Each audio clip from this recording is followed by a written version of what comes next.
Well, hi there. For the last 2 weeks, Facebook has been flooded by these cute little kids standing by the door, ready to go out for their first day of school, wearing, of course, their cute little first day of school outfits.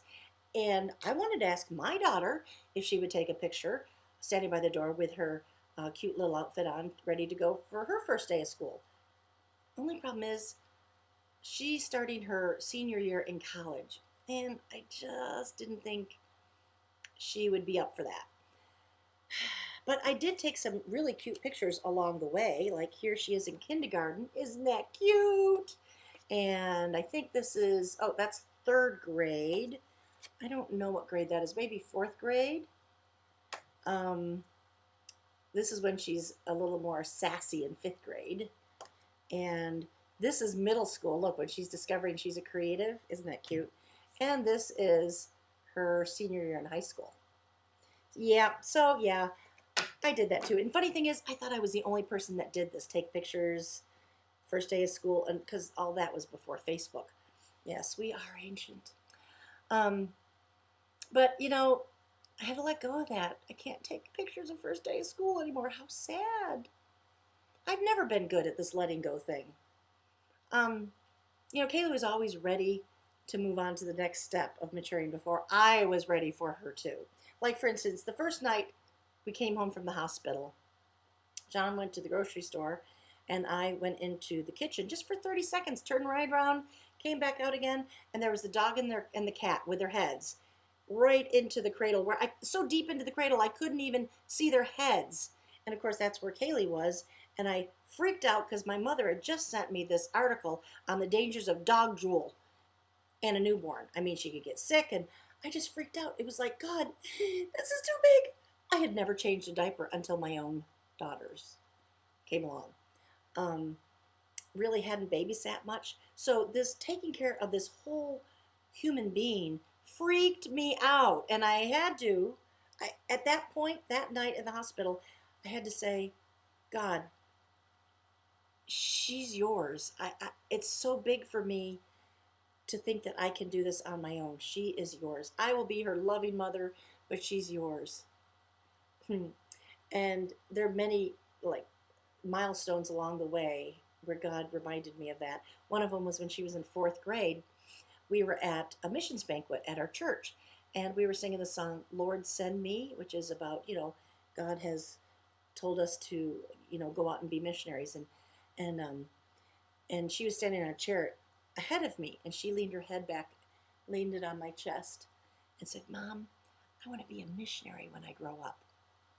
Well, my heart swelled with pride. What a noble thing for such a young person to think.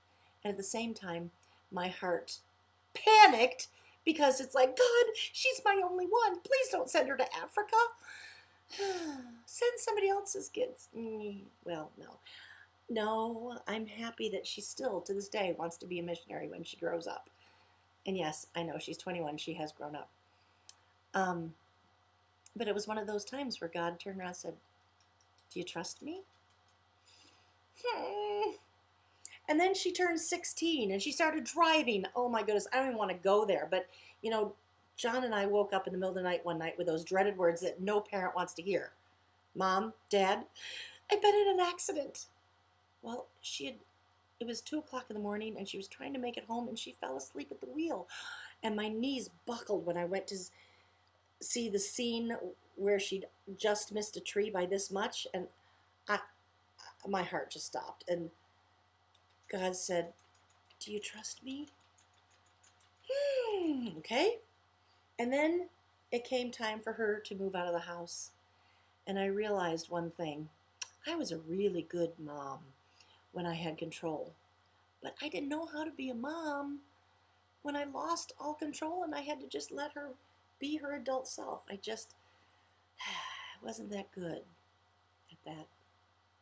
Well, a message to you young moms that are watching. Hang in there. I know you're tired, but hey, you get to do cute little pictures like this. I'm just a little jealous, not too much, but these verses have helped me along the way. Deuteronomy 11:19. Teach them to your children, them meaning his words, God's words. talk about them when you sit in your house and when you walk on the road and when you lie down and when you get up. I love that because that's basically sharing the Bible with them and showing them how to see God in the everyday. And I love to share um, seeing God in the everyday on this vlog. So watch this vlog with your kids. If you want to search my vlog by seeing God in the everyday, you'll see quite a few things where we have that. So that's something that you could do together with her. Proverbs 22:6 says, "Bring up a child by teaching him the way he should go, and when he is old, he will not turn away from it."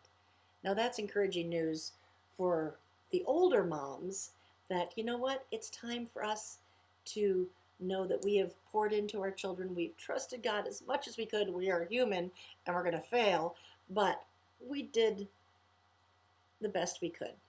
And now we can be assured that he will not turn his back on God because we have invested in them. So I want to hear from you. Who doesn't want to talk about their kids? Tell me about your kids. What are their names? Where do they live? Or what do they do? Anything you want to talk about. And also, tell me, did you take pictures of your kids their first day of school? I know now that I wasn't the only one with this brilliant idea. But anyway, I'd love to hear from you. Till next time.